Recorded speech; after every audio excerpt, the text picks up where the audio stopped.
Good evening and welcome to tonight's lecture. Just a few updates before I introduce our speaker.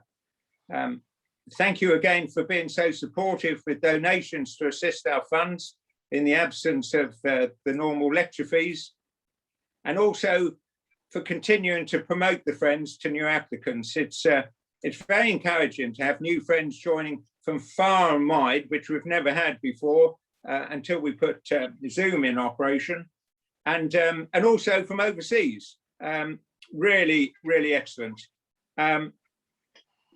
It's especially pleasing to have been featured in the recent Country Life magazine promoting our lecture programme.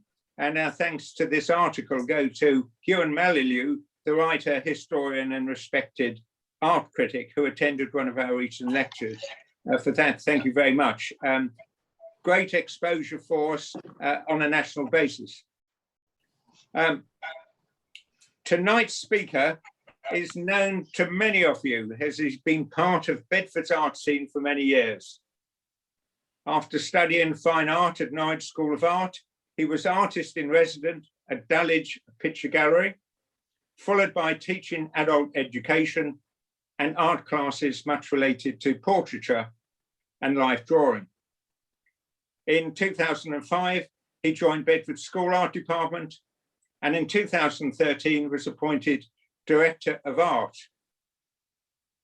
He's exhibited nationally, and we're very fortunate to have such a talented artist giving us a demonstration this evening about painting portraits. It's my pleasure to welcome Michael Croker. Good evening, everybody. There's always a sense of anxiety when somebody introduces you as a talented artist, particularly as one is about to do a drawing in 40 minutes. So if I could just explain, apologies in advance if you're disappointed I'm not going to be painting this evening, but I thought for the purposes of Zoom, something black and white would be more evident for you sitting where you are. As I said to Don, what I would hope, if this is not too much of a disaster this evening, I might be asked back to do a painting demonstration for the Friends actually in situ. The other thing is 40 minutes is probably pushing it a little bit in terms of trying to do a painting. I do 1 hour demonstrations for the sixth form at school. So this is familiar territory, but obviously slightly different in terms of not actually having an audience to ask questions as we go along. So if I prattle along, please forgive me. I'm hoping to say some interesting things as we progress over the course of the evening. Now, one thing I am slightly conscious about is I can turn to talk to you now, but for the purposes of the drawing, obviously I'll have my back to you. So I will try and make sure I pronounce my words properly. I'm liable to mumble when I normally paint when I'm concentrating. So obviously, for me as a painter, I'm somebody who enjoys the confrontation of actually having something there in front of me. That is always my preference. Anyone who's endured sitting for me, who's actually had to endure the ardor of sitting, the actual pressure of sitting for 10 sittings for 2 hours a session, knows how demanding sitting is. But I think there is something about the immediacy of having somebody sitting there talking to you, that hopefully the portrait becomes about them more than as much about them as much as it is about me. And I think a good portrait has to have an element of revelation about the person who is sitting there in front of you. I'm not somebody who subscribes to photographic renditions. My argument would be a photograph can do that perfectly well. I like the sense of the physicality of the paint and textural quality to it. A Rembrandt painting is as much about the paint as it is about the portrait. So that's my own personal preference. And I should add that what I'm going to do in terms of kind of starting a self-portrait is that this is how I would start it with, you know, the stories of Stanley Spencer, starting with the left eye, finishing the left eye, moving on to the right eye. There is a drawing by Stanley Spencer where the portrait, one eye is open, the other eye is closed because the model had fallen asleep by the time he moved across to the second eye. That's not the way I operate. So apologies if this contradicts anything you've ever been taught before, but this is just my particular foible, I suppose, in approach. So obviously one of the results of COVID is that most of the work I've been doing recently has been self-portraits, and that's not by choice. Self-portraits are really a means of actually having a model when and when you want them. The inconvenience of asking people to sit, obviously in the current circumstances, one can't do that, but the advantage of a self-portrait, you're always available. Unfortunately, it's during COVID, and I say unfortunately, I've been doing lots and lots of self-portraits and grew a beard. The portrait that was sent out with the information about tonight's lecture, it was a portrait I did last summer. It's actually 3 foot across, so the head is over life size. And I grew a beard because I wanted my face to be different rather than the same old boring face staring back. The number of times I was told I looked like Michael Sheen, the actor, which I'll take, I lost count. Anyway, so for the purposes of tonight, I've set, I hope, the mirror up so you can see the reflections, so you've got some idea of what I'm looking at, and the paper here. And I've set the lighter up so I've got quite a strong contrast, left-hand side to the right. So there's something really to get my teeth into in the short time we've got available. And always, when you're doing a self-portrait, you have lots of options at a particular angle that you set your face. And I'm generally tend to avoid straight on because that's a little bit boring. Having said that, the portrait that was sent out is full on. So I'm just going to look slightly askance so you can just see a bit of my left ear. The other reason for doing that is that every time I move my head, I know that that ear is only just visible.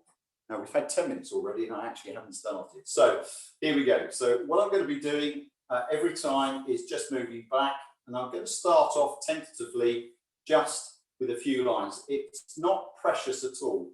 Part of the thing I want to do is get rid of the white of the paper by constructing something of the overall shape of the head.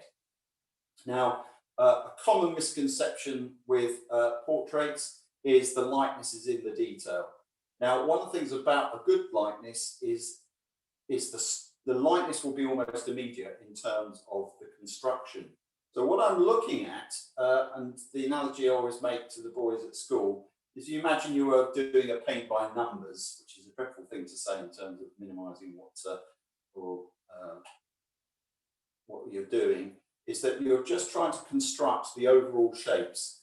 Now, the wonderful thing about the lighting here is I've got this dramatic chiaroscuro. Caravaggio always comes to mind when you're doing drawing that involves this kind of contrast. So the light falling from left to right. So I'm constructing. So already I'm thinking about the line of the eyes, not trying to draw pupils or any details. Just want to see if you can see anything. It's probably quite faint. I will try and press it a little bit more heavily as the drawing progresses. So there's a strong shadow underneath the eye socket there, and the eye is cast into shadow. So trying to keep it as simple as possible. Now already I can see the distance between the shadow underneath the eye socket and the crease of the cheek there. That's a little bit too deep. That tells me straight away that the nose needs to move up a little bit.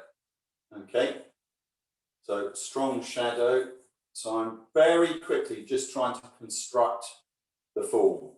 Okay, now obviously the thing about any painting or drawing, particularly representational, is that one's trying to create the illusion of a 3-dimensional form on a 2-dimensional surface.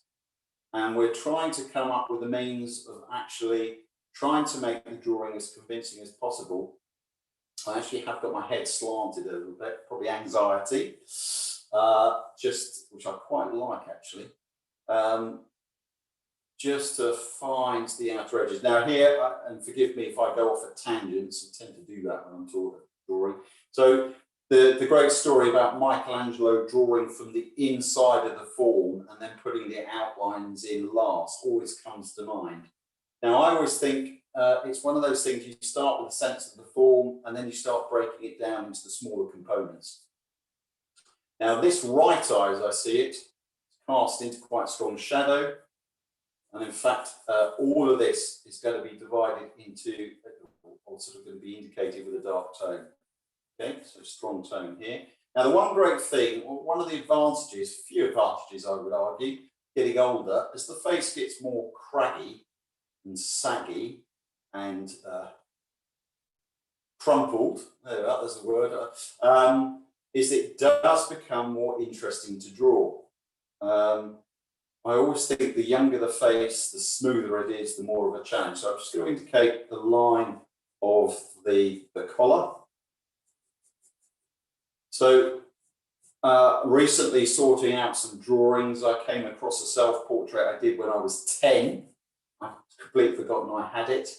So I do actually have a back catalogue of self-portraits from 55 to 10. Slightly disturbing to discover this thing, but quite amusing. My dad kept it, which was quite sweet. So I do actually have something from back then. So again, the neck. Now, at this point, all I'm thinking about shape. I'm not thinking about structural anatomy, although I should know some anatomy. But I'm trying to think about how these shapes fit together. Okay, so it's just structural form at this stage. There's a beautiful light catching the collar, the other collar of the shirt about there. So I'm drawing as quickly as I can. Notice, sorry, I probably should start a few rudimentary things. Holding the pencil halfway along the pencil, not at the tip, just allows me to be a little bit more expressive with the kind of marks I use. Now, from what I've established of the line of the nose, the mouth, and through to the chin, I can start feeling my way through. It's almost like a map. You're trying to find salient points on the form that you can use as a reference to construct, to find the outline. And I wonder, speculative on my part clearly, is if actually that's what Michelangelo was doing, using the internal form to help him find the outlines. Now, in this lighting, my face kind of disappears into the background a little bit. Now, obviously, if I were painting, the collar is blue, background is green, so there'd be a colour difference, but tonally, it's very similar. And because I'm holding up my right arm to draw with, this right shoulder is considerably higher than the left. Now, all the time, I'm thinking about what is the height of that relative to the line of the chin? Where is the chin relative to the line of the collar? Where is the shoulder relative to all these points? So it's almost like plotting your way through.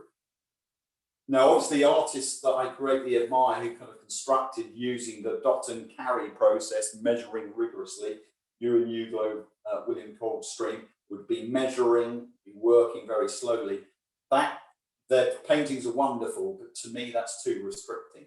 And what we're trying to do is create, for me, what a great drawing is, it's a drawing that has life in it. And what we're doing is we're employing all the means at our disposal to make the drawing feel convincing, lively, exciting, spontaneous, engaged. And if it's really great, I'm talking about great craftsmen, not mere mortals like my good self, and Michelangelo drawings life affirming. And that's what makes great drawing such a pleasure to look at. I don't think people just sharpen my pencil. That was sharp at the beginning. It's already wearing down. And we're nearly 20 minutes in, 20 minutes to go. So I'm resisting for the moment any temptation to put details in because I'm still constructing the form. Now the hair, trying to think about the shape of that now. Just thinking of some boys at school today agonising about trying to draw individual hairs. Trying to think of it as mass and shape and form. So as I move over to the left-hand side, obviously this area is illuminated by the spotlight I've got to the left.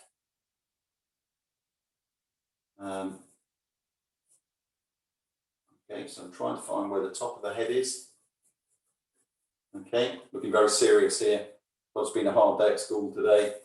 Okay, so taking the fall through.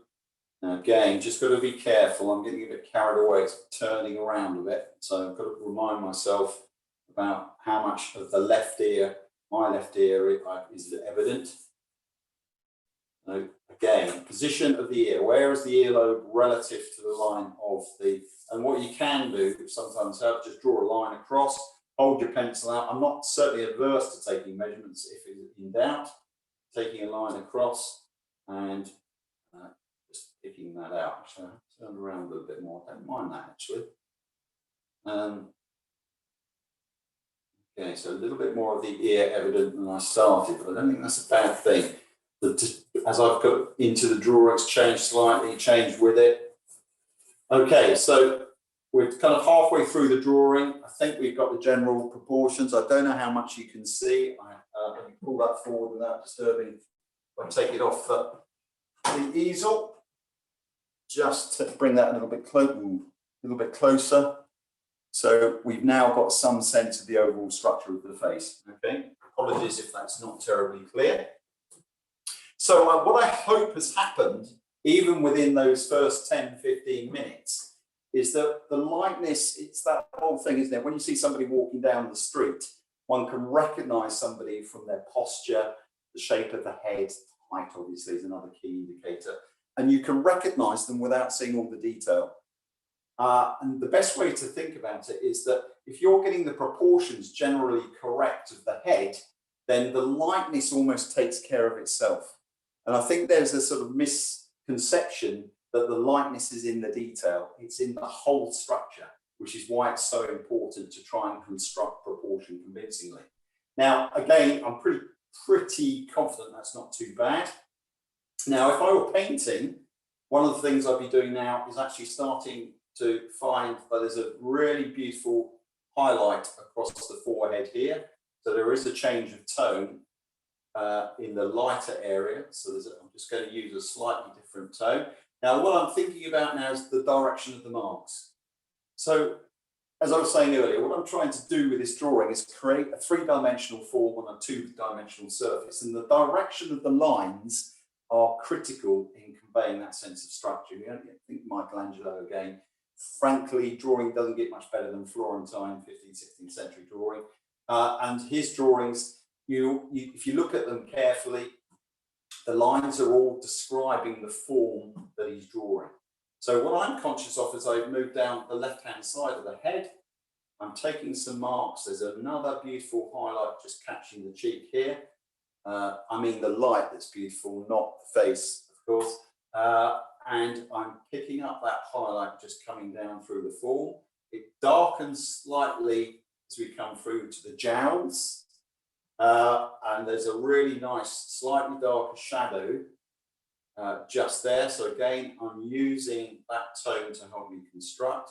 Now, what I'm wanting to do, bearing in mind we're over halfway point in the drawing, is maybe start giving this a little bit more definition. Now, I'm consciously not going to want to put the eyes in until the last 5 minutes, just to try and keep you on the edge of your seat a little bit, just to build up the sense of anticipation. I can see how much darker this shadow is on the underside of the chin. So again, I'm going to take some marks across. I'm not trying to, now, I'm very adverse to what I call smudge and fudge. And by that, I mean, put the tone down and then use your finger to smudge it, because I think it makes the drawing feel foggy. So what I'm doing is when I'm putting the tones down, I'm actually wanting to leave the lines evident for the reasons I was saying earlier about wanting to describe the form. So a little bit more tone down through the side of the cheek. Now, already we're building up some tonal contrast. Now, the thing about being constantly quizzical is I've got some fantastic lines running down through the forehead here. So I'm going to start wanting to just define those a little bit more heavily. Okay, so there's a really strong shadow running down through here, running up through to the forehead. So constantly moving through the form. Okay, there's a shadow there. I can see that another quizzical line here on the crease on the forehead. So again, wanting to define that a little bit more clearly. Okay, and then I can see there's a slight bump in the nose, which I'm getting very familiar with. Building up the contrast. Now, I'm more confident now about where everything is. So having spent the first 10 minutes constructing the shape, I can be that much more confident about putting the lines in more definitely. So for example, here, running down the side of the nose, again, how much sharper that line and tone could afford to be. Okay, and then the nostril, I am going to start whacking that in now, bearing in mind we are about 15 minutes. There's a beautiful highlight just running down the side of the nose. So again, let's start defining that with the lighter tone, coming round through to the tip of the nose. All of that's cast into quite strong shadow. Okay, so we're starting to get the contrast that we need. Okay, all of this is quite dark. So again, running down through top of the lip, there's a wonderful shadow, strong contrast, wanting that to stand out a little bit more clearly. And again, all of that's quite dark. And again, top lip. Okay, again, I'll stop talking for this minute because obviously as I'm talking, that's moving. So really strong shadow bleeds into the shadow on the right-hand side of the face. And again, stronger shadow underneath the mouth here. And then again, that allows me just to define that side of the face. Okay, and again, I'm just going to whack that in quite heavily, simply so I've got something there. So, probably a good time now, sharpen the pencil. Plenty of time, 15 minutes. Okay, now sometimes in the morning, just to start the day, if I'm in the studio, I will do 10-15 minute drawings, so 40 minutes actually is quite generous. So it allows me to really kind of push the tones a little bit more clearly and define them more heavily. Desperate to want to get the eye in, but as I promised, I'll leave that to the end just to create a little bit of suspense, I hope. And again, all of that's cast into shadow. That eye is cast into shadow. There's a lovely highlight just catching the lower lid. Okay, now I've got to make sure I've got that coming down low enough. And then that shadow just defines the lower lid a bit more clearly. Okay, and again, quite strong shadow running down the side. I don't think as a painter anyone can do too much drawing. You know, that great quote from Giacometti, one of the greatest draftsmen of the 20th century, saying, I wish I could draw. I can't draw, that's why I draw every day. One of the great artists of the 20th century saying that, so I think that's a pretty good recommendation about the importance of drawing. Okay, so I'm now although it's plunged into darkness, I can just about see the line of the other eye, which is cast into shadow. Okay, it's just about there. Can't really see it, but I need it there just to create a little bit more of a sense of the structure of the face. Okay, and a little bit of that tone running down the side. Now, the thing that's going to make a huge difference is how much darker the tone of the hair needs to be down this right-hand side, which just will start to make some of these tones, which some of you might have thought earlier on, gosh, that's looking very dark. The contrast is what will make it seem lighter by comparison. So the hair, now I'm pretty sure that's in the right place. If I press quite heavily, it will suddenly make these tones seem lighter by comparison. Now, I probably do want to think about changing the directions of the marks here. We're dealing with the hair. Okay, and again, some of those dark tones creep into down the side here. And then it's much lighter, obviously, on this left-hand side where the light's catching. Interesting conversation I had with Don prior to everyone joining us about sort of portraits and whether it should be flattering. I would hope if there's any element of success in a painting that I did, there was an element of truth about it. If that doesn't sound too pretentious. Unless, of course, someone's paying extra and wants to look better, then maybe I'll be a bit more receptive to enhancement. But I think it's quite important to want to really do justice. One never sets out to compliment, it's the wrong word. You want to be truthful. That's always the aspiration.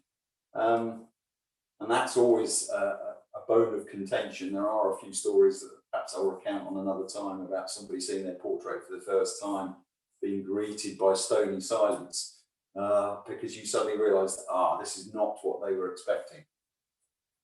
But I like to always kind of think of Graham Sutherland, not that for one moment I'm pretending it at all, but Graham Sutherland obviously had that problem with his portrait of Churchill. And interesting how people's perceptions of themselves are often challenged when somebody else draws or paints them. So, just sorry, go off at a tangent, a little bit darker across the hair there, which again, check the angle of the ear. The ear is just below the line of the eye. There's never a point at which one's filling in. One is constantly checking angles, proportions. Now my ear's got this beautiful kind of pinky orange, which would be lovely to use paint with. But obviously we're just drawing the line of the chin. Think about where that is in relation to the position of the mouth, getting a sense of the way that fits together. Okay, and then a really strong shadow being cast, obviously because the bright light on the left-hand side, all cast into quite strong shadow through to here. Now, there's no fiddly bits really, I hope you can see. This is all kind of using tone and form. And we've got 10 minutes, plenty of time. So that gives me more time to really, perhaps I can see around the edge of the eye. I should say, when you do these demonstrations, one's never really sure how far one's going to get. I haven't done a 40-minute demonstration for a while, in fact, ever, I don't think. So this is a journey of discovery. So it's quite interesting. Always good to be put under pressure, I think. So, darker tone through there. That's a little bit more pronounced. I can actually define that a bit more clearly. I can just about, in the murk, see the line of the other jaw of this side of the face. All of that cast into quite strong shadow. Let's knock that back tonally. So it's a little less dramatic. Yeah, so warts and all, I would argue, in terms of the aspiration for the portrait, truthful. An element of revelation about it, one hopes, if it's any good.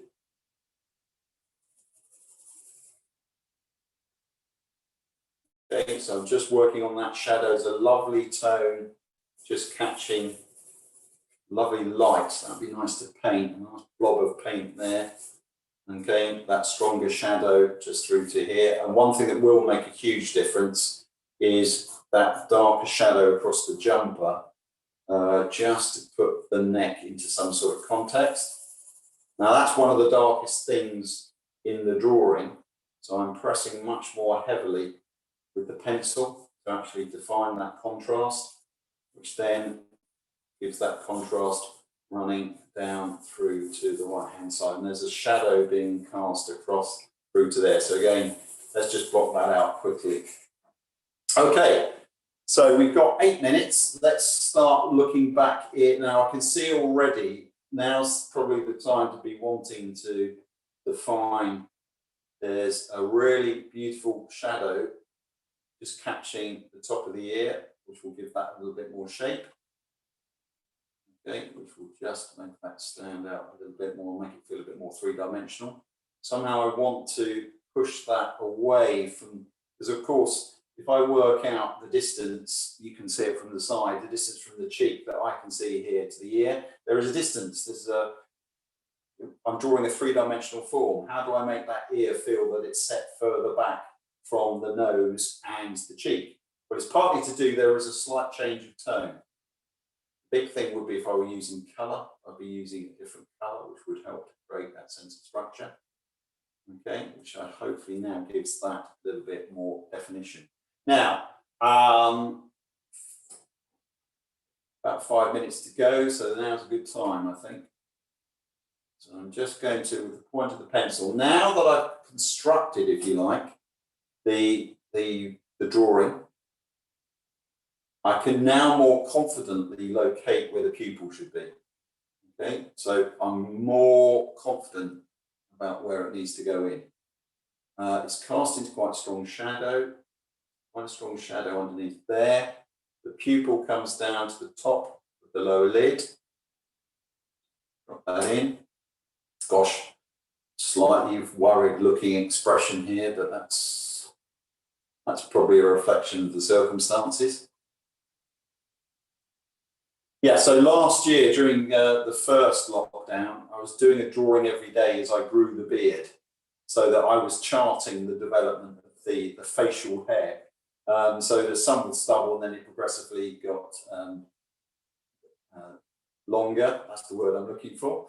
And that was fascinating because obviously the stubble is a very different proposition to actually drawing a clean shaven face. And in a way that got round the problem of, oh, here I go drawing myself again. It became something of interest to kind of hang the drawing on. Now, I hope you can see I've got the pupil in. Hopefully that's making a bit more sense. And I hope there's a certain logic about using the construction lines and proportions before you put the detail in. As I mentioned earlier, I mean, Lucian Freud was another one who constructed bit by bit. I mean, I don't know how he did it. I think the advantage of doing it this way is you're giving yourself more reference points to actually get the whole thing more convincingly established. So having got that eye in, as I mentioned, because this eye on the right is cast into shadow, I can't really see it that clearly. I can see there's a darker tone, so I would maybe just pick that out just to give it an indication there, which will just give it a sense of the form without it getting too fiddly. And again, so I'm hoping that reads. I don't know how much you can see. I will hold the thing up to you shortly to give you a better sense of what's there. And what can I do in the last couple of minutes? Oh, 3 minutes left. We need a bit more curly hair. Now, again, I'm not drawing individual hairs. I'm trying to think about the form and structure, just defining the light and dark. Again, that's one of the advantages of going grey. It does make the hair really interesting to paint. Again, one of the few advantages of getting older is the face getting more craggy hair. Going grey, it does make it more interesting. Okay, so just notice there's a bit more of a tone. There's an intermediate tone. Now, consciously, just want those lines to be a little bit lighter. I can see there's a beautiful highlight just catching the cheek there. So by putting that tone in, it differentiates. And I can see there's a bit more tone just catching the line from the cheek here. And again, perhaps just a little bit more tone just through the neck here, because that feels a bit flat. Haven't really resolved that. So I'm going to take the marks at a slightly different angle, just to try and create a sense there's a bit of form to it, so it doesn't just feel like a blank piece of paper. And that allows me just to get the form through to the neck about there. And just very quickly, just a little bit more tone just through the neck to there. And there we go, 37. That's probably as much as I'm going to be able to do in a short time. So I just hold that up a little bit closer to you. Hopefully you can see. That's probably more like it. So from beginning to end, 40-minute drawing, hopefully emphasizing the significance of establishing general proportions, trying to think about structure and form before individual details. What I was trying to do is not make a descriptive drawing, but create an expressive drawing that creates the form. And thank you. Mike, thanks so much. It's wonderful to watch a master at work. To see their portrait appear from the paper. I mean, for people that aren't artists, such as myself, I mean, it's an impossibility. and you make it look so easy. It was absolutely fascinating. Ladies and gentlemen, any questions? I'm sure there will be. Please unmute yourselves and pop a few questions over. Yeah, it's time to turn cameras on and unmute.